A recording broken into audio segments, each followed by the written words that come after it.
오늘 성경 말씀 신약 성경 로마서 15장입니다. 로마서 15장 1절과 2절 말씀 제가 봉독하도록 하겠습니다.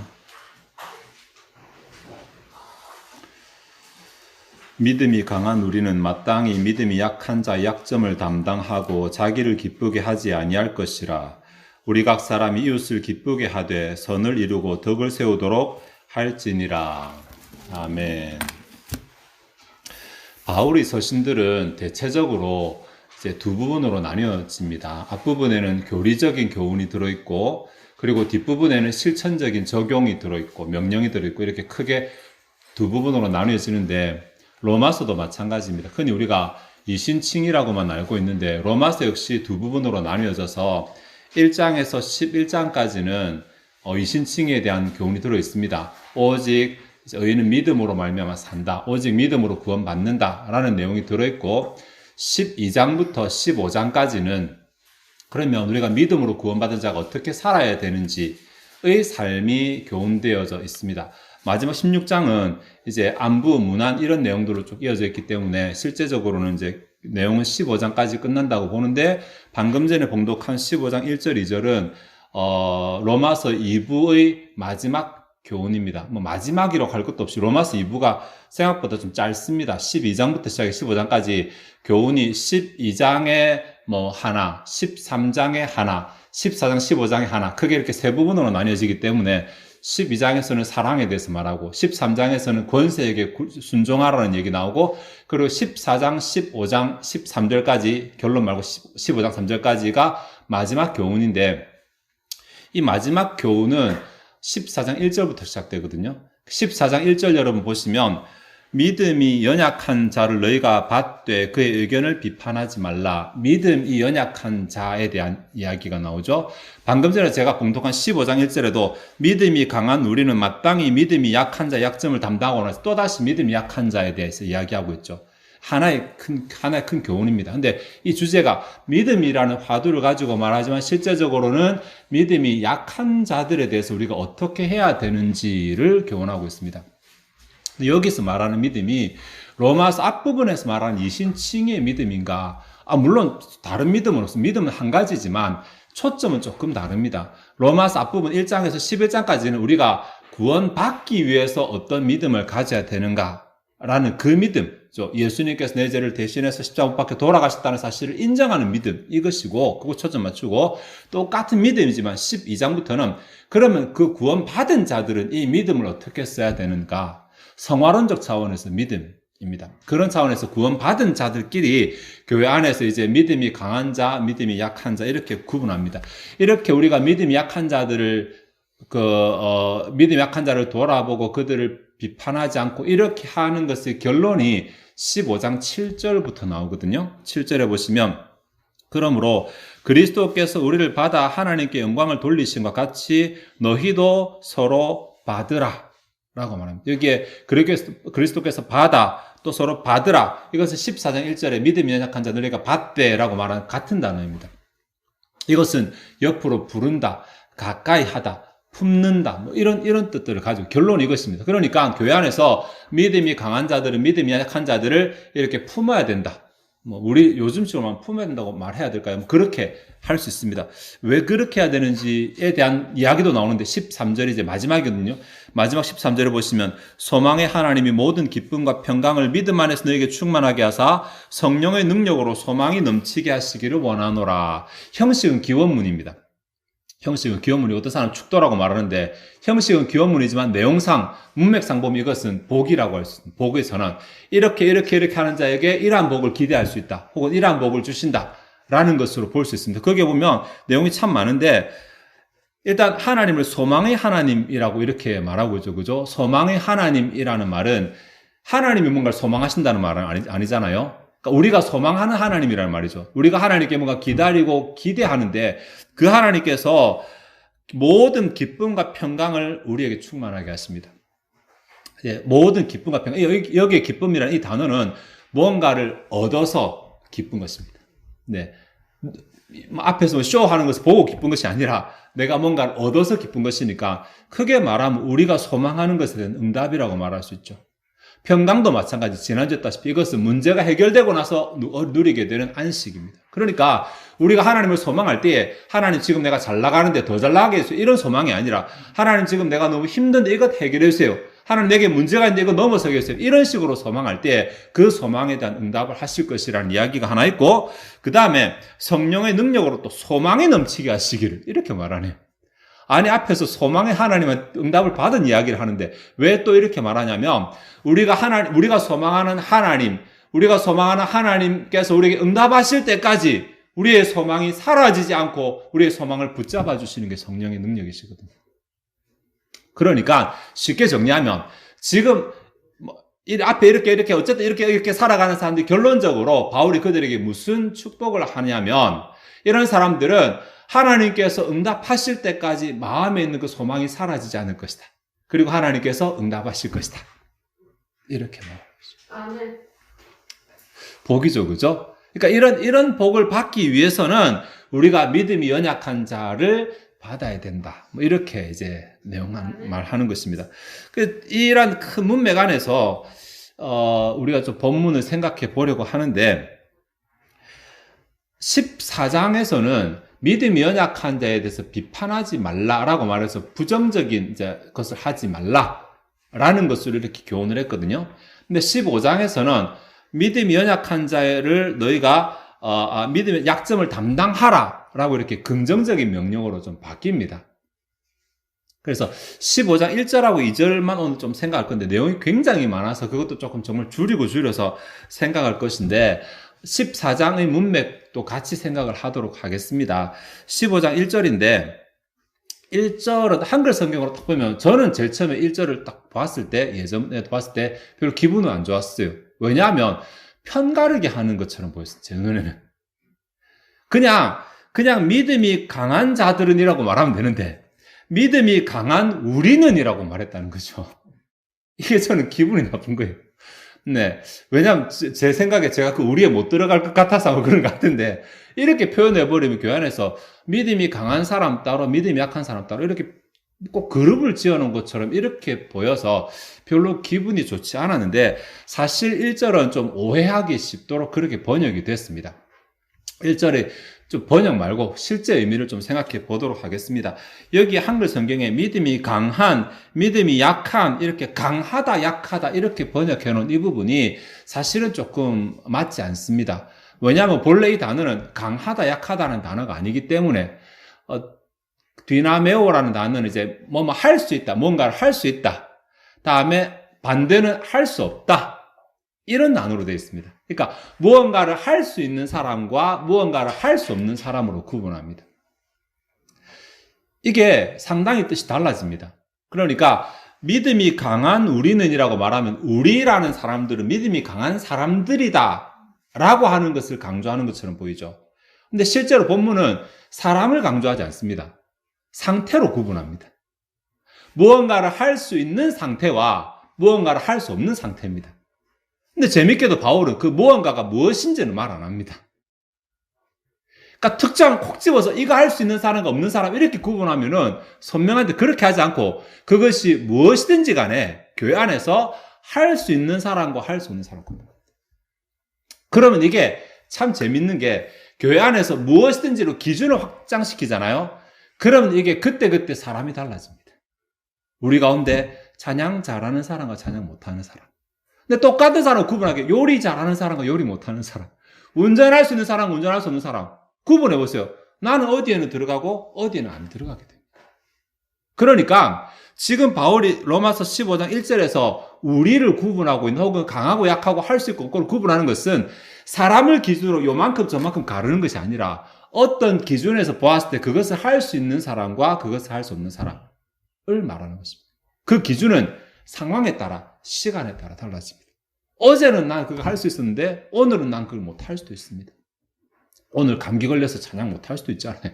그죠? 어제는 내가 재력이 있었으나 오늘 없고, 어제는 없었으나 오늘 있을 수도 있고, 기준이 다양하기 때문에 바울은 그 기준이 무엇이냐를 말하지 않고 그냥 그것을 할 여력이 있는 상황과 할 여력이 없는 상황, 이렇게 두 가지로 구분합니다.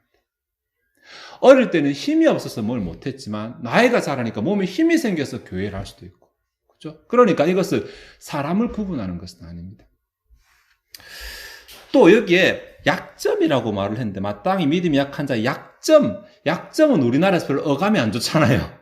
네, 이것은 공격받을 수 있을 만한 거리잖아요, 약점은. 근데 실제로는 약점이 아니고 연약함. 그러니까 사람이 연약해서 할 수 없는 것, 이렇게 말합니다.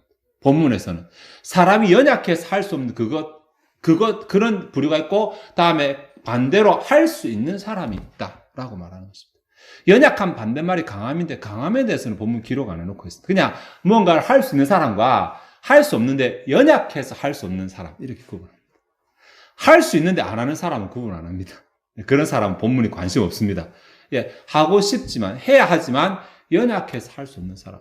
몸이 연약해서도 할 수 없죠, 그죠? 근데 14장의 문맥에서 믿음이 연약해서 할 수 없는 믿음이, 아직 그만한 믿음이 안 된 것입니다. 네. 구제를 해야 되고, 선교를 해야 되고, 또 교회 나와서 봉사를 해야 되는데, 어떤 사람은, 그래, 당연하지 뭐. 다른 것 중에, 약속 밀어버리고, 다른 밀어버리고 하지, 이럴 사람 있고, 그래, 약속이 있어서 안 된다고 하는 사람 있잖아요, 그죠? 그런 경우에, 이것 가지고 14장에서는 그런 것으로 비난하지 말라고 말했어요. 비난하지 말라. 15장에서는 그 사람의 연약함에 대해서 네가 보듬어 줘라, 이렇게 말하고 있는 것입니다. 그러면 믿음이 강하고 믿음이 약하고 이렇게 할 수 있고 할 수 없고 말하는데, 이 부분을 사실 15장을 설명해서 진짜 12장부터 나가야 돼서 굉장히 좀 내용이 광범위하다 말씀드렸죠.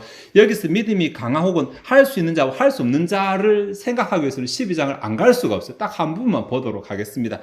12장 3절에 보면, 오직 하나님께서 각 사람에게 나누어 주신 믿음의 분량대로 지혜롭게 생각하라 라고 하는 부분이 나옵니다. 여기 믿음을 뭐라냐면, 하나님께서 각 사람에게 분량대로 나누어 주신 것이라고 말합니다. 그러니까 믿음이 강한 것도, 즉 할 수 있는 것도 할 수 없는 것도 하나님이 각 사람에게 나누어 주신 분량 때문에 그렇다는 거죠. 예, 이거 설명되고 14장에 돼야 되는데 장들로 안 되다 보니 제가 거꾸로 돌아갑니다. 그러니까 14장에서 당연히 내가 더 믿음 있다고 자랑하거나 남을 비난할 수 없는 것이, 내게 더 주신 분도 하나님이시고 저 사람에게 덜 주신 분도 하나님이시라는 것입니다. 그래서 14장에서는 그러니 네가 더 가졌다고 남을 비난할 수 없다라고 말한 것이고, 15장에서는 하나님이 네게 더 주신 것으로 다른 사람, 덜 가진 사람을 섬기라고 말하는 것입니다. 이 믿음은 제가 아까 말씀드렸다시피 우리가 구원받는 데 얻는 믿음, 이 믿음 아닙니다. 구원받는 데 얻는 믿음은 모두가 똑같아요. 모두가 동일합니다. 그러나 구원받은 자로서 성화해 나가는 데 믿음은 하나님께서 각 사람의 분량에 따라 더 주시기도 하고 적게 주시기도 하고, 이 분량이 도대체 뭐냐고 하면 그 사람이 하나님께서 쓰임받는 그릇입니다. 마태복음 25장에 말하는 달란트거든요. 또 복잡해지니까 또 일단 생략하도록 하겠습니다. 하나님께서 뜻이 있어서 누구에게는 더 주시고 누구에게는 덜 주신 것입니다. 그러니 더 받고 덜 받은 것에 대해서 내가 불평하거나 교만할 필요가 없다라는 것이고, 오히려 하나님께서 더 주신 것은 내가 덜 받은 자들을 섬기라고 주신 것입니다. 이것이 제가 아까 어느 한 가지를 콕 집어서 기준을 설명 안 한다고 말했습니다. 교회 안에서 신앙생활하는 모든 분야가 다 그렇습니다. 하나님께서는 어떤 분야에서는 내게 더 주셨고, 근데 다른 분야에서는 내게 덜 주셨어요. 일부러 그렇게 하셨어요, 하나님께서. 왜? 그래 해야지 교회가 함께 움직이니까. 모두에게 똑같이 주셨다면 함께 모일 필요가 없는 거예요. 내가 잘하는 거 저 사람도 잘하니까 도와줄 필요 없고, 내가 못하는 거 저 사람도 못하니까 도움 받을 필요도 없는 거예요. 근데 하나님께서는 교회가 서로 도와서 주님의 하나된 교회를 만들고 싶으셔서 일부러 하나님께서는 이 부분은 이 사람 잘 주고 저 부분은 저 사람 잘 주고 이렇게 만드신 거예요. 이해가 되시죠? 그러니 내가 더 가진 것으로 14장은 교만할 필요 없다. 15장 내가 더 가진 것으로 덜 가진 자를 도우는 것은 마땅하다. 왜냐하면 내가 더 가졌다는데 내가 모든 것에서 뛰어난 사람 아닙니다. 하나님께서 더 주신 것을 가지고 하나님께서 덜 주신 자를 도와주는 것입니다. 이미 우리는 그렇게 잘 하고 있어요. 이미 제가 보기에 우리 교회는 이미 그렇게 잘 하고 있어요. 정리합니다. 하나님께서 이렇게 하라고 교회로 부르시고, 하나님께서 이렇게 하라고 서로 안 맞는 다양한 사람들을 하나의 교회로 만들어 주신 거예요. 그러니 이것 가지고 안 맞다 가지고 비난하거나 비판하는 것은 14장에 딱 걸립니다. 14장에. 비난하는 사람 보통 내가 잘한 것으로 비난하잖아요. 물론 못해도 비난하는 사람 하더라만 그래도 어쨌든 내 잘나고 난 못하는 것으로 주로 비난하죠. 왜냐면 비난하는 사람 난 못하는 것을 비난하니까 14장의 교훈을 생각하면 그렇게 해서는 안 됩니다. 그러면 그만큼 주신 하나님을 비난하는 것입니다. 15장에 그렇게 주신 이유는 내가 가진 것으로 그 사람 섬길 때 나중에 그 사람이 가진 것으로 나를 섬기게끔 해서 서로가 사랑으로 주고받고 이렇게 하라고 하나님이 일부러 그렇게 만들어 놓으신 거예요. 더군다나 1절에서 믿음이 강한 우리, 믿음이 약한 자 이렇게 구분했는데 2절에 가면 각 사람은 자기 이웃에게로 말이 바뀝니다. 네, 1절에서는 믿음이 강한 우리라고 했는데 2절에서는 각 사람으로 바뀝니다. 그러니까 바울은 우리와 너희를 구분하지 않아요. 네, 우리와 너희를 구분하지 않고 예를 들어서 보면 어느 사안에 있어서 잘하는 사람과 못하는 사람, 할 수 있는 사람과 할 수 없는 사람이 있다. 이 말을 1절에서 했어요. 그리고 2절에서 보편적으로 바뀌어서 이제 각 사람으로 바뀝니다. 모든 사람은 다 잘하는 게 있고 못하는 게 있어요. 그 여기 말하는 이웃은, 자기 이웃은 누구냐면 상대적으로 못하는 사람. 뭔가 잘하는 상태에 있는, 뭔가 내게 잘하는 것이 있고 옆에 나보다 못하는 것. 물론 다른 것으로는 그 사람이 나보다 잘하죠. 제 생각에는, 제 교만이 아니라 제 생각에는 여기 계신 분들 중에 제가 그래도 성경을 보는 데는 좀 제일 잘하지 않을까요? 그렇다고 내가 다른 모든 부분에서 여러분보다 잘하는 건 아니잖아요. 다 여러분이 잘하는, 제가 이런 부분으로 여러분을 섬기면 끝나자마자 누군가의 식사로 저는 또 섬김을 받잖아요. 하나님은 교회를 이렇게 운영해 나가신다. 이렇게. 그래서 누구도 교만하지 않고 누구도 비굴하지 않게 모두가 다 자기가 섬기고 또 다른 사람의 섬김을 받는 이런 공동체로 교회를 만들어 놓으셨어요. 처음부터 그렇게 설계를 하셨고 그렇게 만들어 놓으셨어요.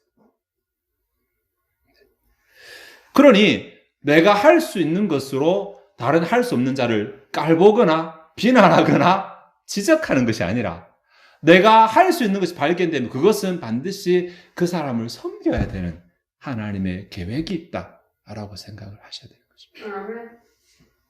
1절 하반절에 자기를 기쁘게 하지 아니할 것이다 라고 말하는데 여기에 기쁘게 하다라는 이 마음이 가서 기뻐하는 것이거든요. 그래서 조금 그냥 우리식으로 바꾸면 자원하는 마음으로 이제 기쁘게 한다, 섬긴다 이런 말입니다. 네, 기쁘게 섬긴다, 자원하는 마음으로 섬긴다. 그러니까 자기 자신을 자원하는 마음으로 섬긴다는 거잖아요. 자기 자신을 자원하는 마음으로 섬긴다는 건 이기심이죠, 이기심. 욕심, 이기심. 그러니까 내가 뭔가 잘하는 게 있어요. 하나님이 내게 더 주신 게 있어요. 그걸 가지고 다른 사람 섬기라고 더 주셨는데 그래서 교회를 서로 이렇게 단단하게 엮이게 만들려고 각 지체들을 서로 단단하게 엮이도록 만들려고 하나님께서 한 사람에게 A를 잘하게 한 사람 B를 잘하게 주셨는데 그것을 가지고 자기 자신을 기쁘게 하기 위해서 섬기는 용도로 쓰지 말라라고 하는 것입니다. 사실 한글 성경에 기쁘게 하지 않을 것이라고 말했는데 하지 않는 것이 마땅하다. 원어로 보면 마땅하다. 그것이 마땅하다. 합당하다. 우리를 부르신 부르심이 합당한 것이고 우리에게 더 주신 하나님의 그 계획에 합당한 것이라고 그렇게 말합니다. 나를 기쁘게 이기적으로 쓰지 않는 것이 합당한 것이다. 그러면서 2절에 보면 2절 상반절에 우리 각 사람이 이웃을 기쁘게 하되라고 말하는데 1절 하반절하고 2절 상반절이 서로 이렇게 대조되고 있죠. 그죠? 1절 하반절에는 자기를 기쁘게 하지 아니하는 것, 2절 상반절에는 이웃을 기쁘게 하는 것 이렇게 구분하고 있어서 왜 이렇게 저를 구분했을까라고 원문을 보니까 구분하는 게 맞더라고요. 왜냐하면 1절 하반절은 자기를 기쁘게 하지 않을 이것은 복수로 되어 있어서 자신들을 기쁘게 하지 않는 것이라고 나오고 2절 상반들은 단수로 되어 있어서 개개인의 각 사람들은 이웃에게 이렇게 되어 있더라고요. 도대체 이 차이가 뭘까? 왜 이렇게 기록했을까를 정말 한참 찾았습니다. 네, 결론은 이렇습니다. 지금 로마서는 교회론적 차원에서 교훈을 하고 있습니다. 좀 내용이 어려서 죄송합니다. 그러니까 개개인에게 주는 말이기도 하지만 이 개인은 교회의 구성원으로서 개인에게 주는 말이지 전체적으로 교회에 주는 교훈입니다. 교회 안에서 이렇게 비난하거나 자랑하거나 이런 거는 혼자서 잘 안 돼요. 짝이 맞아야 돼. 짝이 맞아야지. 뒷담화를 해도 짝이 맞아야 뒷담화를 하거든요. 그러니까 그 하지 말라는 교훈, 자기를 기쁘게 하지 말라 이런 교훈은 복수로 나갔어요. 그런데 이웃을 기쁘게 하라. 이웃을 자원하는 마음으로 섬기라. 이것은 단수로 사용한 것은 복수로 이 교훈을 주면 그건 내한테 준 거 아니니까로 피해 나갈 구멍이 되잖아요. 누군가는 해야 되지만 나는 안 해도 돼. 이렇게 생각할까 봐서 아무도 피하지 못하게 개인적으로 이렇게 명령을 하고 있는 거예요. 제가 너무 빠르게 설명했으니까 이해되시죠? 그죠? 네. 딱 거기에 맞게 하는데 자기를 기쁘게 하는 이 사람들은 그 무엇을 가지고도 자기 자신들을 기쁘게 하는 이런 마음들, 교회론적 차원에서 했다면, 다음에 섬기는 이것은 저거 나한테 주시는 말씀이다 라고 생각하게끔 개개인별로 각자 한 사람 한 사람에게 다 주시고, 그것으로 이웃을 기쁘게 해라. 여기 말하는 이웃은 아까도 말했지만 내가 가졌는데 그것을 못 가진 사람입니다. 그 사람을 자원하는 마음으로 섬겨라 라고 명령을 하고 있습니다. 1절에서 이래야 마땅하다라고 말했는데 그 정도만 해도 교훈인데 이제는 명령을 하고 있어서 피할 수 없게 되어져 있습니다. 네. 이웃을 나보다 못하는 것을 그 사람을 섬기라고 말해서 아무 것이나 무턱대고 다 그 사람 기뻐하는 거 다 해주는가? 그거 아닙니다. 여러분 12장도 사실 이웃을 사랑하라고 말하지만 사랑하라고 말해놓고 이웃을 섬기라고 말하고 분별해 살아라고 말합니다. 아무거나 하지 말라고 말합니다. 12장의 내용인데 우리 지금 15장 하고 있는데 15장도 어떤 기준을 제시하고 있는데 그 기준이 2절 하반절에 선을 이루고 덕을 세우도록 할지니라 라고 이렇게 말합니다. 이 부분의 번역이 정말 조금, 번역이 조금 문제 있을 수 있습니다. 원래 원어도 헷갈립니다. 선을 이루고 덕을 세우도록 할지니라고 말해서 한글 성경에 선을 이루라, 그리고 덕을 세우라 이렇게 보이죠? 근데 실제로 그렇지 않습니다. 그리고란 접속사도 없어요. 전치사가 2개 딱 있는데 하나는 선을 향하여, 다른 하나는 세움을 향하여 이렇게 되어 있습니다. 둘 다 향하여라고 번역할 수밖에 없어서 죄송한데 다른 단어입니다. 다른 전치사입니다. 제가 그래서 전치사의 뉘앙스를 다 살려가지고 제가 굳이 이곳에서 좀 번역을 한다면 하나는 선을 이루는 것은 목표에 해당되고 덕을 세우는 것은 목적에 해당됩니다. 더 어렵죠? 제가 그 설명 쉽게 드릴게요. 일단은 목적과 목표가 뭐가 다르냐면 목적은 방향을 가리킵니다. 방향을. 동서남북 방향을 어디를 향해서, 목표는 그 방향 가운데 있는 한 지점을 가리킵니다. 그래서 제자들 교회는 이 땅 가운데 그리스도의 제자를 삼는 것을 목적으로 합니다. 우리 방향이고 그 목적을 위해서 우리는 전도도 하고 교육도 하고 선교도 합니다. 이것은 목표입니다. 이렇게 2개가 구분이 되거든요. 근데 전치사가 구분인데 그 구분을 본문에서 쓰고 있더라는 것입니다. 이런 거 안 쓰면 그냥 쉽게 설명하고 있는데 쓰는 바람에 또 제가 설명을 또 드려야 되잖아요.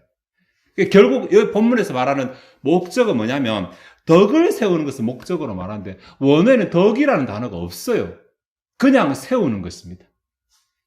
뭘 세우느냐? 이 말, 오이코도메라는 이 말은 집을 세우는 것인데 전체의 문맥이 지금 교회론적 차원이라고 본다면 교회를 세우는 것입니다. 개인에게 주는 것이 아니기 때문에. 개인의 신앙을 세우는 것이 아니라 하나님의 교회를 온전히 세우는 것입니다. 이것이 목적입니다. 목적.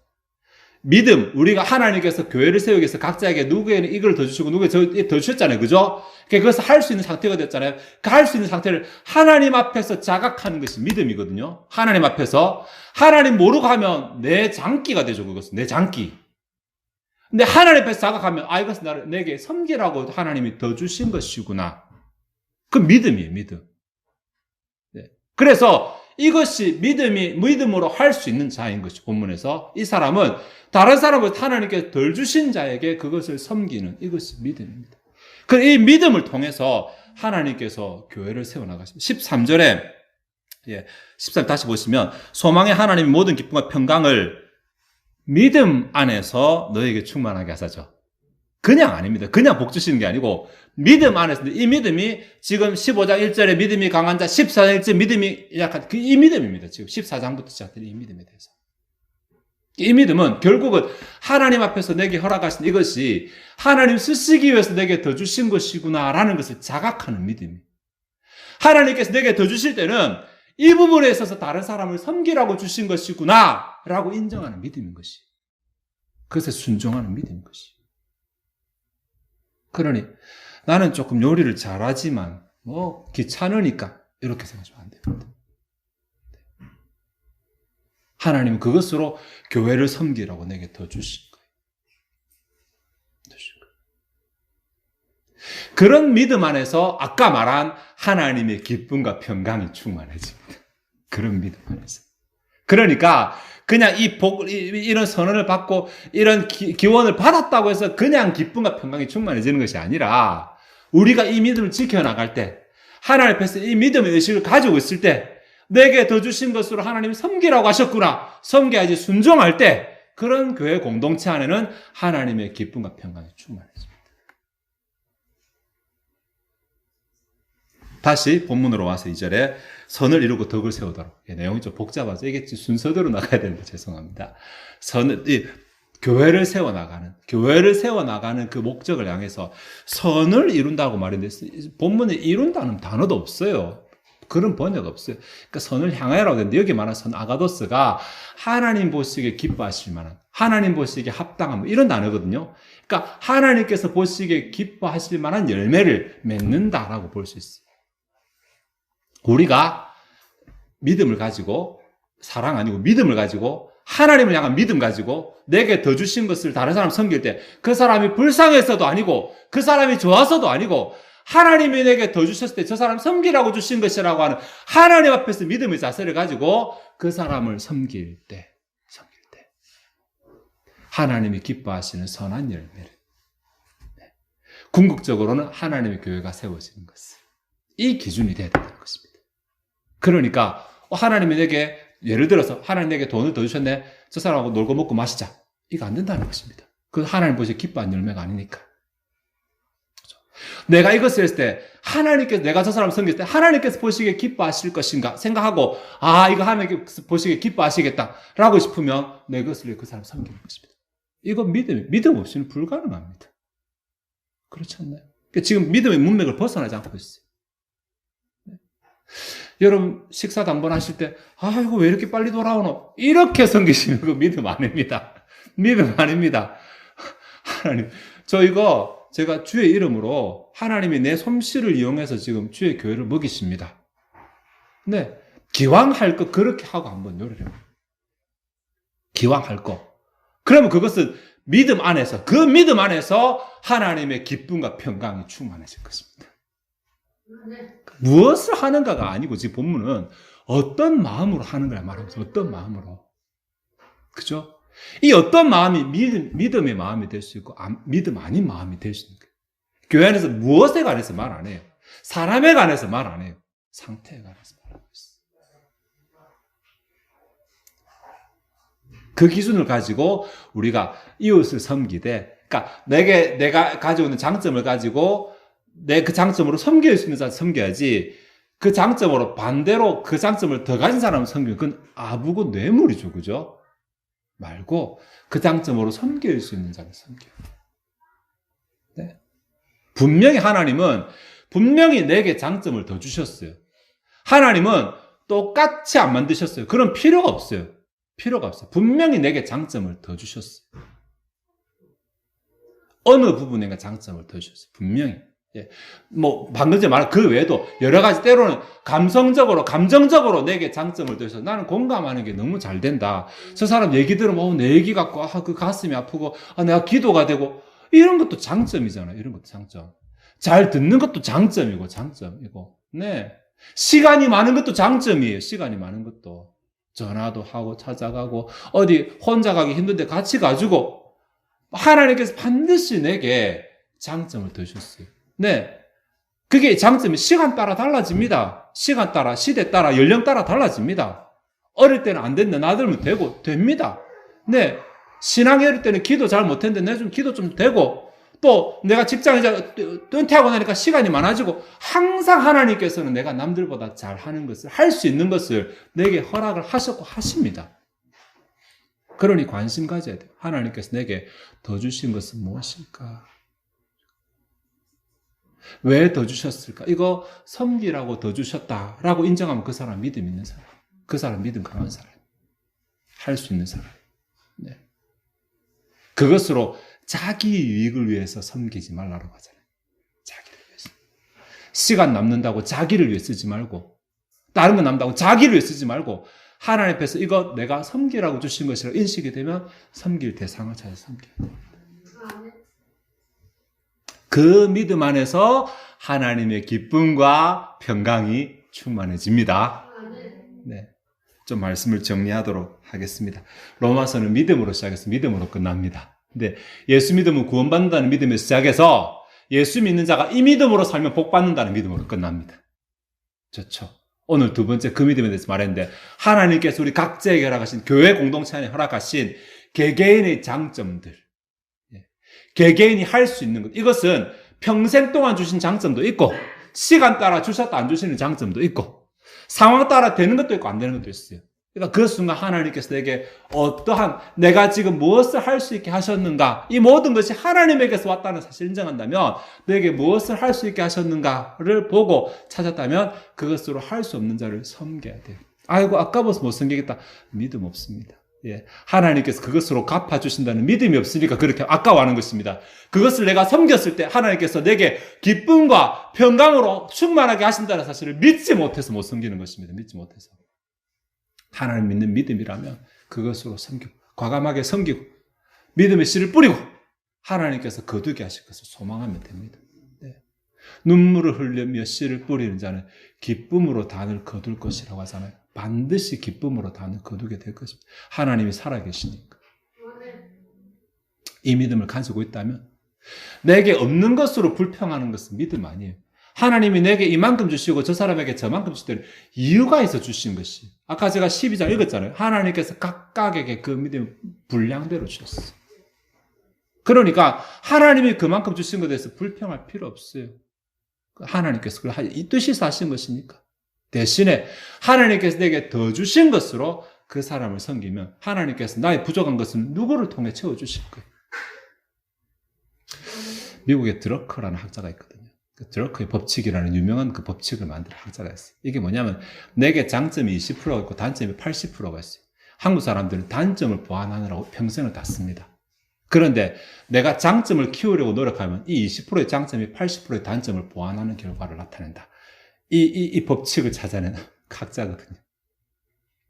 교회 안에서 내가 잘할 수 있는 것으로 자랑질하면 그 사람 끝, 벌써 끝. 그 사람 의미 없는 사람이고, 그것이 아니고 내 할 수 있는 장점으로 다른 사람을 섬기려고 노력하면 아무리 작은 것이라도, 나는 눈이 너무 예리하고 예민하다. 청소하시면 되잖아요.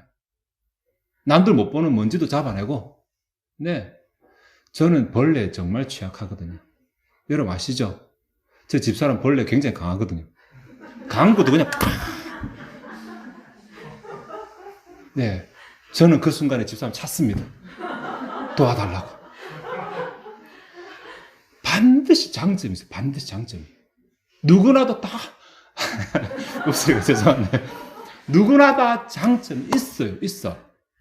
그 장점을 가지고 묵히지 마시고, 그 장점을 가지고 진짜 복의 기회로 삼고 싶다면 빨리 하나님 앞에서 인정을 해버려요. 하나님 제게 더 주신 줄 압니다. 제가 이거 못하는 사람 좀 돕겠습니다 라고 섬기면 똑같은 장점을 가지고 하나님 앞에서 믿음으로 씨 뿌리는 자예요. 그렇게 해서 하나님께서 내게 기쁨과 평강으로, 하나님께서 이 교회를 세워나가시면 우리에게도 기쁨과 평강을 갚아주시는 그 아름다운 결말을 경험하는 저와 여러분 되시기를 바랍니다. 기도하시겠습니다. 하나님이시여, 로마서의 마지막 교훈을 생각해 보았습니다. 내가 믿음 가지고 구원받았다고 끝날 문제가 아니라, 믿음 가지고 구원받았으니 이제 우리가 그 믿음을 가지고 어떻게 살아가야 되는지를 12장부터 교훈하시면서, 특별히 하나님께서 이 믿음도 각자에게 똑같이 안 주시고 차등으로 주셨다는 사실을 우리에게 말씀해 주셨습니다. 하나님께서 재능도 차등으로 주셨다는 것을 우리에게 말씀하셨습니다. 하나님 우리에게 허락하실 때 그것으로 나 자랑질 하라고 주신 것이 아니라, 그것으로 다른 사람을 도우면 다른 사람에게 허락하신 재능으로 나를 돕게 하셔서 결국은 교회가 공동체로서 함께 성장하도록 만드신 하나님의 계획이 있다라고 우리에게 말씀해 주셨습니다. 이 계획을 우리가 인정하고 믿는다면 내게 더 허락하신 것을 가지고 묵혀둘 것도 아니고 자랑할 것도 아니고 다른 사람을 섬기는데 사용하는 것이 마땅하다고 말씀하셨습니다. 내 장점 가지고 다른 사람의 약점을 비판하지 말라고, 비난하지 말라고 말씀하셨고, 내 장점으로 다른 사람의 연약한 부분을 감싸 안고 품고 섬기라고 말씀하시고, 이렇게 우리가 믿음으로 섬길 때에 하나님께서 기쁨과 평강을 우리에게 충만하게 하실 것이라고 약속해 주셨습니다.